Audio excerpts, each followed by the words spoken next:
There is significant potential for accidents in connection with anchor handling operations. This film has been created to provide a basis for discussions and reflections relating to the planning and execution of anchor handling operations. During anchor handling operations, we must respond to strong, constantly changing forces under demanding conditions. Most people are aware of this, but accidents and near misses still occur all too often. The film clip of the near miss you have just seen is only one of over 150 examples involving anchor handling from the past 10 years. In several of these incidents, the potential for injuries is great, and the consequences for the individuals involved can be fatal. Many believe that the risk is greatest in the area around the shark jaw and near equipment that is being used. But is this correct?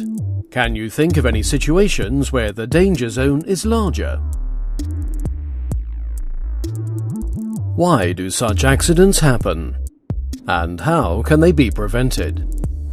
Personnel from the rig, operating company and other relevant parties must plan every anchor handling operation together. This meeting is often called a foundation meeting.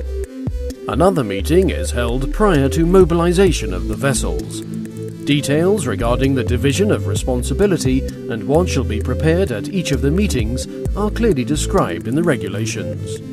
Just as preparations for the operation must be carried out onshore, it is equally important that planning is undertaken on board so that everyone takes ownership of the operation and obtains a common understanding of the risks involved.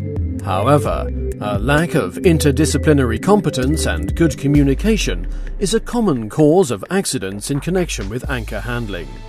Standing in the wrong place during anchor handling operations can be extremely dangerous and, in the worst case, result in fatal accidents. This may be due to the involved individuals receiving insufficient training and not fully understanding the risks involved. A good understanding of risk also involves keeping away from areas where hazardous forces could be present. Do not walk inside coiled wire. A review of incident reports shows that the incorrect use of equipment is a significant cause of injuries on board. Now that we have looked at some common causes of accidents, what measures can be implemented? At present, it seems there are varying procedures for anchor handling operations. Good planning, vigilance and competence among the persons involved in these operations are therefore particularly important. Let's take a look at some best practice points based on the industry's shared experience. Correct competence depends on good training. It's important to create a common understanding of work procedures and establish a good safety culture. Thorough planning of all operations is also important. By saying that everyone has a shared responsibility and by creating a sense of ownership towards the work tasks, the organization is better prepared to communicate and prevent hazardous situations. This includes mobilization and all sequences in the operation. Good training and planning also ensure a good understanding of operational risk.